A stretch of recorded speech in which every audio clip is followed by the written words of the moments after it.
Bonjour Bernard Ramanantsoa. Bonjour. Alors vous êtes directeur général honoraire d'HEC Paris. On a parlé à HEC des années Rama qui ont marqué cette grande école de commerce. Aujourd'hui, les spéculations sont nombreuses sur l'entrée au capital d'écoles de commerce de fonds d'investissement car elles ont besoin d'argent. Est-ce que vous pensez qu'on pourrait assister à une entrée en force des fonds d'investissement ? Oui, je pense qu'aujourd'hui c'est la grande question de l'enseignement supérieur d'une façon générale et plus particulièrement des écoles de commerce. La question, quand je dis oui, c'est en tous les cas oui à la question, oui sur le degré de la marée, si je puis dire, par rapport à ça, je n'ai pas de réponse définitive. Mais c'est évident qu'il y a et va y avoir encore un désengagement de l'État ou d'organismes para-étatiques comme les chambres de commerce, mais tout est lié sur l'enseignement supérieur, sur les écoles de gestion. Et du coup, je veux dire, la nature a horreur du vide, donc il va se passer des choses. Mais je vous fais rien découvrir. Tout le monde sait qu'il y a des fonds qui ont beaucoup d'argent, qui ont de l'argent, c'est leur métier, et qui cherchent à le placer et qui le placent. Mais on le voit déjà aujourd'hui sur un certain nombre d'écoles. On en est déjà au deuxième tour sur certains fonds. On l'a vu sur des écoles comme l'INSEC, l'IFG, l'EBS, même le Cours Florent, Penningen, donc toutes sortes d'écoles, et qui appartiennent maintenant à ces fonds privés. Pourquoi est-ce qu'elles s'intéressent à l'enseignement supérieur ? En quoi c'est un actif intéressant pour un fonds d'investissement ?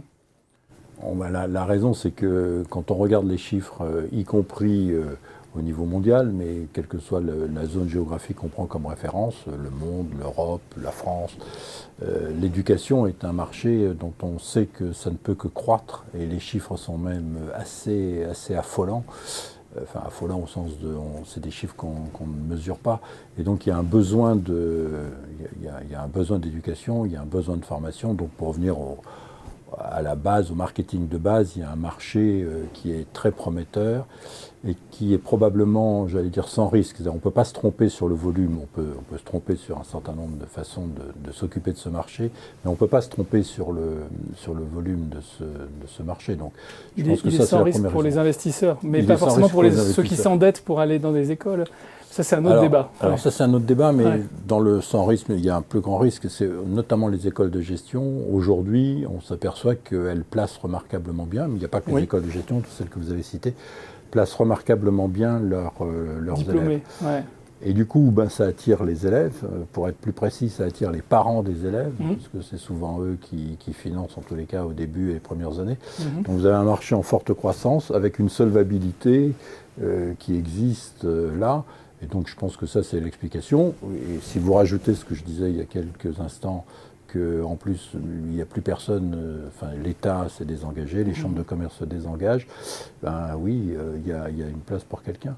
C'est pas un peu dangereux pour ces écoles, parce que c'est pas la même chose d'avoir un actionnaire semi-public ou à but non lucratif, il y a des écoles privées associatives, etc., et puis d'avoir un fonds d'investissement qui a un horizon d'investissement qui veut revendre, en fait, plus tard, et qui a besoin de faire des marges.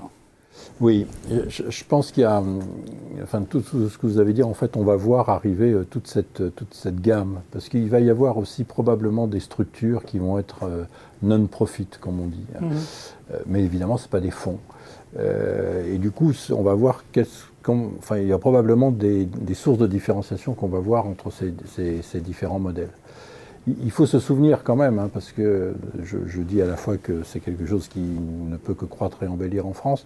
Il faut se souvenir que c'est pas le modèle universel. Il faut quand même se souvenir qu'aux États-Unis, par exemple, il n'y en a aucun pas aucun, mais les grandes institutions que tout le monde a en tête n'appartiennent pas à des fonds.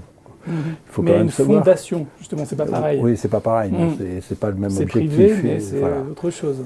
Si vous regardez un pays comme Singapour, vous avez, pareil, c'est l'État qui est à la manœuvre, et qui est à la manœuvre y compris en finançant un certain nombre de projets.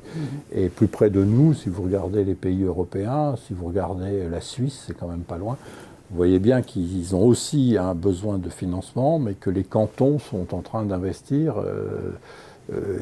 j'allais dire, école par école, université par université. Je connais moins bien l'Allemagne, mais je crois que c'est un petit peu la même chose aussi en Allemagne.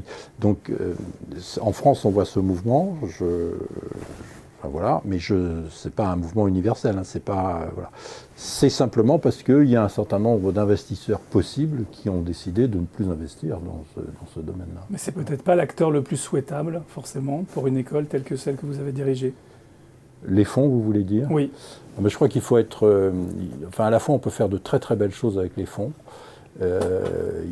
Simplement, il y a un certain nombre de précautions à prendre, comme avec n'importe, j'allais dire, si je puis me permettre, avec n'importe quel investisseur, il faut faire attention, il y a des avantages et des inconvénients.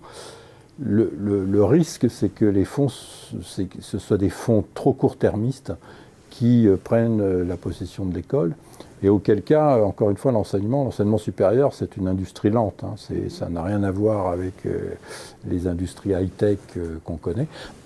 Et donc on peut avoir une impatience des fonds, et bon, ça fait partie de leur boulot, hein, j'en fais pas un jugement, mais à partir de là, on peut avoir en effet des conséquences qui seraient ennuyeuses. Donc il faut voir, il faut choisir quels sont les horizons qu'on veut.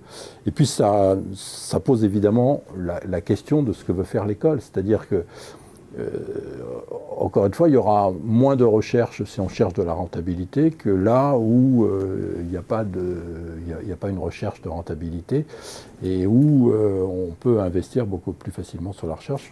Je ne reviens pas sur le modèle américain. Et donc des points à surveiller. Merci beaucoup Bernard Ramanantsoa d'être venu nous en parler sur le plateau de Xerfi Canal. Merci beaucoup.